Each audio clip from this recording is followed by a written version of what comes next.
Salam alaikum la famille des Z, j'espère que vous allez bien ainsi que tous vos proches. Bienvenue à tous les amoureux du football africain pour cette nouvelle vidéo et aujourd'hui on va parler encore une fois de la CAF, la Confédération africaine de football, plus précisément du CHAN 2025 qui arrive à grands pas.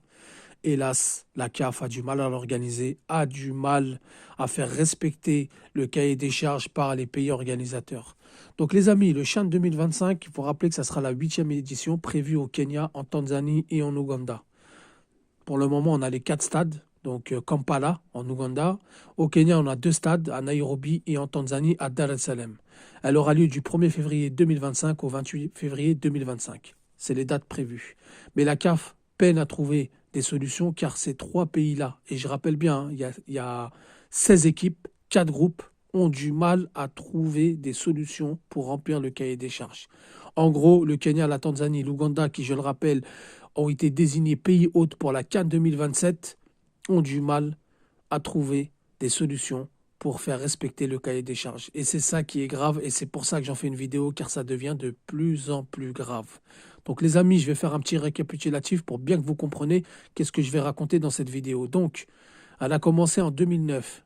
En 2009, la première édition s'est passée en Côte d'Ivoire. La République démocratique du Congo a été vainqueur. La compétition s'est bien déroulée, bien organisée. En 2011, elle a eu lieu au Soudan. La Tunisie a gagné. Elle a bien été organisée, elle s'est bien déroulée.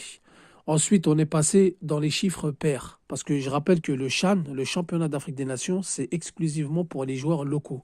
Comme vous le savez, grâce à la loi Bahamas numéro 1 et surtout celle du numéro 2 de 2009, euh, il y a beaucoup de binationaux africains qui ont rejoint leur pays d'origine, qui ont porté les couleurs de leur nation, qui ont fait des changements de nationalité sportive et donc ça a rehaussé le niveau et les joueurs locaux ont été un peu quelque part marginalisés. Et donc pour faire valoir le football africain, pour faire connaître la valeur du joueur local dans l'ensemble du continent, on a organisé cette compétition pour avoir de la visibilité vu que les binationaux leur faisaient de l'ombre de manière générale.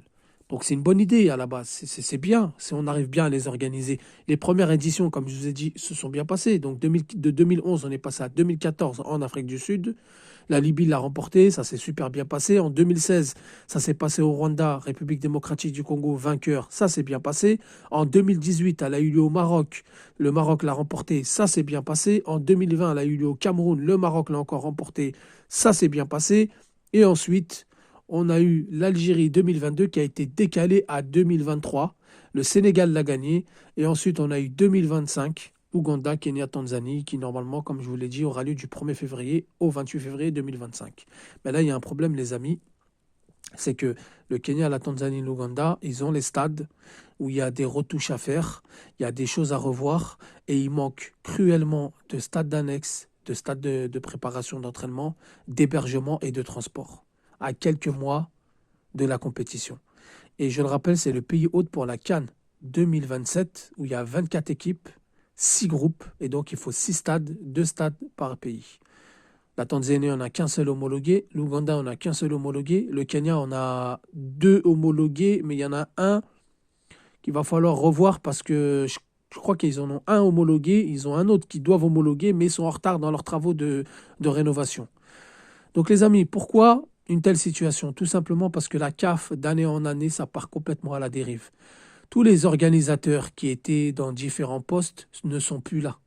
Depuis qu'on a politisé cette CAF, depuis que la FIFA a pris la mainmise totale de cette CAF, depuis qu'il y a des clans qui magouillent, qui utilisent cette confédération africaine pour des fins politiques, c'est parti totalement à la dérive. Donc on donne les cannes à n'importe qui, on donne les chanes à n'importe qui, on donne les chanes à l'aveuglette, presque on tire la paille, ah, sera-t-il prêt, sera-t-il pas prêt, on s'en fout, on verra le jour J, on se précipite à la dernière minute. Depuis 2017, les Coupes d'Afrique des Nations, je le rappelle qu'elles ne se sont pas organisées en temps et en heure, et surtout dans les règles. Toujours on décale, toujours on n'est pas prêt, toujours un pays pour venir sauver un autre, etc., etc. Donc à un moment donné, il va falloir dire stop. Parce que je trouve que c'est une bonne idée. Il y a des joueurs qui ont été transférés grâce à cette chaîne. Il y a des joueurs maliens qui ont été transférés dans les championnats anglais. Il y a des, voilà, il y a des joueurs angolais qui ont été transférés dans les championnats européens grâce à cette chaîne. Donc c'est quelque part une bonne idée. Et en plus de ça, vous rajoutez à cela, pour bouder cette Coupe d'Afrique, ce championnat d'Afrique, mais surtout, c'est pas le championnat d'Afrique que les pays ont boudé, parce qu'il y a quelques pays, je vais vous les citer, c'est plutôt l'organisation de la CAF. C'est une manière de faire un affront. Vous avez l'Algérie qui ne va pas participer, donc qui n'a pas joué les éliminatoires. Vous avez la Tunisie qui ne va pas participer, pareil, ils n'ont pas joué les éliminatoires. L'Égypte qui ne va pas participer, ils n'ont pas joué les éliminatoires. L'Afrique du Sud s'est rajoutée à la liste. Et on parle peut-être même du Sénégal qui ne va pas participer, du Nigeria, Cameroun, etc. Ça, c'est pas encore officiel, mais ça parle. Il y a des bruits de couloir qui disent que le Sénégal, vainqueur tenant du titre, ne va pas participer. Donc, l'Algérie, la Tunisie et l'Égypte, c'est quand même trois gros morceaux de ce continent qui ne vont pas participer.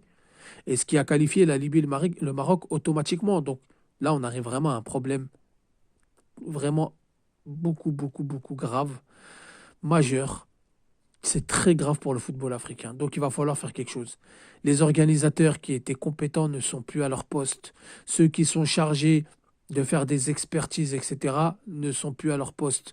On les a remplacés par des marionnettes, par des corrompus, par des clans qui essayent de saboter pour leurs intérêts personnels et surtout les intérêts de la FIFA.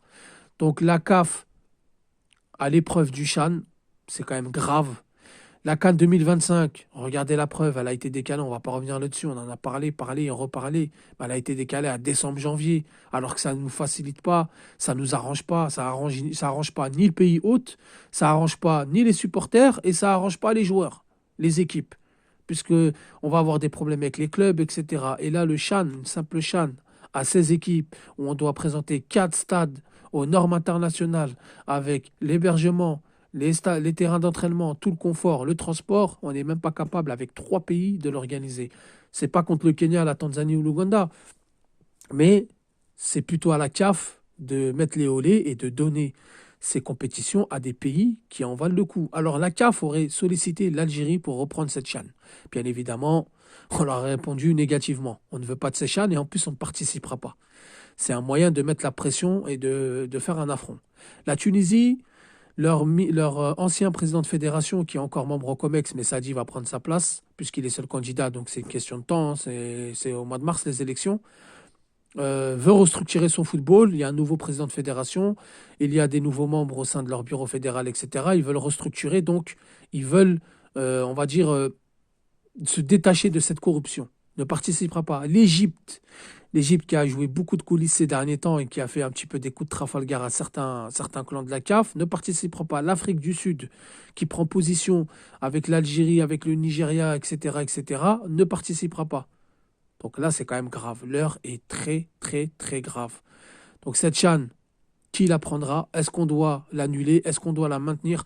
Moi, je suis pour la maintenir, à condition d'être prêt, un minimum. On sait qu'il n'y aura pas un afflux de supporters, on sait qu'il y aura, les stades seront vides, etc. Mais il faut un minimum. C'est une compétition qui est quand même regardée. Surtout celle qui s'est passée en Algérie, elle a été beaucoup médiatisée. Même celle qui avait eu lieu au Maroc, hein, c'était très bien passé. Il y avait 4 stades propres, il y a eu tout ce qu'il faut, le transport, l'hôtel, l'hébergement. Elle avait été quand même regardée. Ce qui a permis au Cameroun de médiatiser aussi sa CHAN, et l'Algérie est venue et a mis la cerise sur le gâteau, où elle a été super médiatisée, elle a fait plus de 10 que la CAN au Cameroun 2022. Et normalement, on a une continuité. Normalement, la CAF aurait dû se dire, on a un nouveau souffle, on a un nouveau élan. L'Algérie nous a fait une CHAN de malade. Je dis pas ça parce que je suis algérien, mais c'est une réalité. Nous a rehaussé le niveau. Allez, on va partir sur de plus belle. C'est positif. On va repartir dans cet élan. Non, toujours quelqu'un, toujours un clan qui vient casser, qui vient zigouiller l'organisation, qui vient zigouiller les plans juste pour des fins politiques et pour leurs intérêts personnels. Et c'est ça qui est malheureux. Donc la CAF à l'épreuve du CHAN. Doit-on retirer le CHAN, les amis? Doit-on être plus vigilant par la suite? C'est-à-dire, par exemple, le Maroc organise la CAN 2025. Ils auraient très bien pu organiser le CHAN 2025. 2027, le Kenya, la Tanzanie, l'Ouganda vont organiser la CAN. C'est officiel, pour l'instant c'est eux. Ils auraient dû prendre le prochain CHAN en signe de répétition. Le Nigeria aussi, le Nigeria qui a été sollicité, qui a refusé, les amis. Le Nigeria qui a été sollicité pour organiser le CHAN, puisqu'ils ont 4 stades homologués, je crois qu'ils en ont même 5. Ils ont refusé, l'Afrique du Sud a refusé. Donc la CAF se retrouve vraiment au pied du mur à cause de cette compétition qui aurait pu servir de tremplin pour nos joueurs locaux. Voilà comment saboter sa propre compétition, son propre continent, comme d'habitude. Les amis, dites-moi ce que vous en pensez en commentaire. Merci d'avoir écouté la vidéo. Sur ce, je vous dis salam alaikum, que la paix soit sur vous.